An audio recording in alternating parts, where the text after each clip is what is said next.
Welcome friends. வாங்க இன்றைக்கி நம்ம நைட் டின்னருக்கு சூப்பர் டேஸ்டான ரவா தோசையும் கூடவே தேங்காய் சட்னியும் எப்படி பண்ணலான்னு பார்க்கலாங்க. அருமையான இந்த ரவா தோசையை நம்ம நைட் டின்னர் இல்லை மார்னிங் பிரேக்ஃபாஸ்ட்டுக்கு இட்லி தோசை மாவு இல்லாத நேரத்தில் செய்து கொடுக்கலாம்.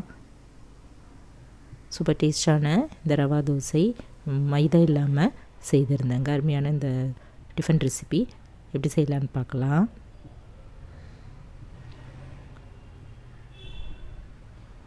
இதுக்கு என்னென்ன தேவைன்னு பார்க்கலாங்க. இப்போ மிக்ஸி ஜாரில் ஒரு அரை கப் அளவு ரவை எடுத்து போட்டுடலாம். போட்டு இது ஒரு சுற்று அரைச்சிக்கலாங்க. இது கொஞ்சம் குறைன்னு தான் இருக்கும். இது கூடவே நம்ம அரை கப் அளவு அரிசி மாவு அவ்வளோதாங்க சேர்த்துருந்தேன்.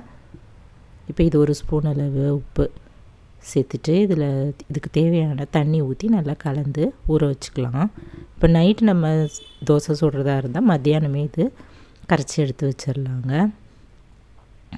முடி வச்சிடலாம். இந்த தோசைக்கு சைட் டிஷ்ஷாக நான் தேங்காய் சட்னி அரைச்சிருந்தேங்க. தேங்காய் துருவினது ஒரு 4 ஸ்பூன், உடச்சக்கடலை ஒரு 1/4 கப், இஞ்சி ஒரு சின்ன பீஸ், புளி ஒரு சின்ன பீஸு, உப்பு ஒரு ஸ்பூனு, ஒரு 3 இல்லை 4 பச்சை மிளகாய் இதெல்லாம் போட்டு மிக்ஸி ஜாரில் போட்டு நல்லா நைஸாக அதுக்குள்ளே அரைச்சிக்கலாங்க. தண்ணி ஊற்றி நைஸாக அரைச்சிட்டு ஒரு கிணத்துல ஊற்றி வச்சிடலாம். இந்த சட்னிக்கு தாளிச்சும் போட்டுடலாங்க. அடுப்பில் ஒரு கடாயை வச்சுட்டு கொஞ்சமாக ஆயில் ஊற்றிட்டு கடுகு,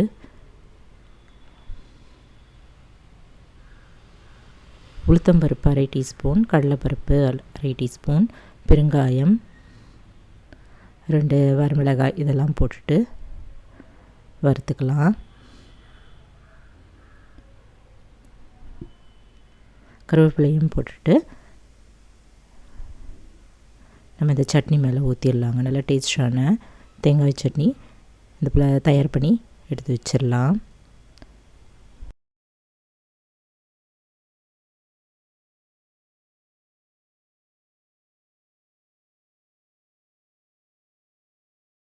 ரவா தோசைக்கு ஊற வச்சுருந்த மாவில் நல்லா ஊறிடுச்சு. இதை நல்லா கலந்துடலாங்க.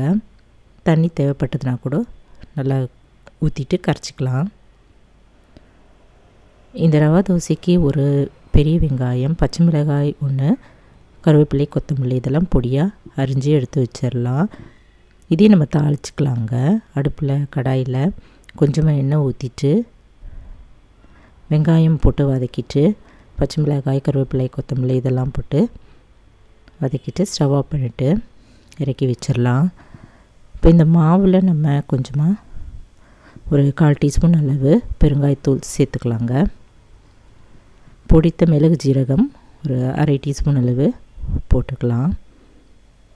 கலந்துட்டு நம்ம வதக்கி வச்சுருந்த வெங்காயம், பச்சை மிளகாய், கருவேப்பிலை, கொத்தமல்லி அதை இதில் ஆட் பண்ணிவிட்டு கலந்துடலாம். இப்போ அடுப்பில் ஒரு தோசைக்கல் போட்டுட்டு எல்லா இடமும் எண்ணெய் படுற மாதிரி நம்ம தடவிடலாங்க.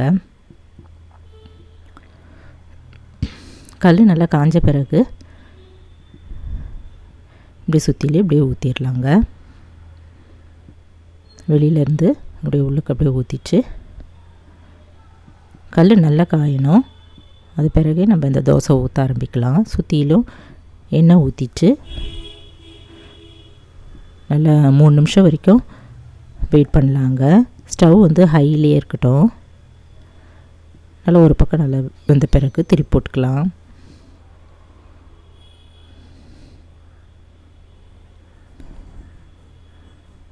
இதில் மைதா இல்லாமல் பண்ணியிருந்தாங்க. ரொம்ப அருமையாக டேஸ்ட்டாக இருந்தது.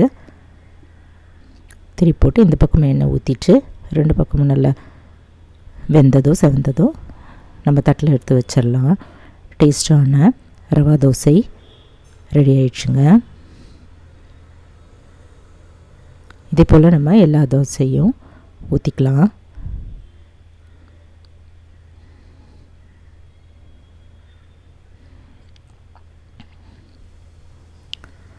இட்லி தோசை மாவு இல்லாத நேரத்தில் நம்ம ரவையும் இந்த பச்சரிசி மாவு மட்டும் இருந்ததுன்னா போதுங்க.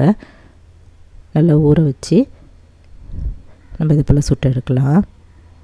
இதில் நான் மைதாவும் சேர்க்கல, தயிர் எதுவுமே ஆட் பண்ணலைங்க. இது நம்ம மத்தியானமே ஊற வச்சுருந்ததால் நல்லா புளிச்சு இருந்தது. டேஸ்டான இந்த ரவா தோசை நீங்களும் ஒரு முறை இதை போல் ட்ரை பண்ணி பார்த்துட்டு எப்படி இருக்குன்னு சொல்லுங்கள்.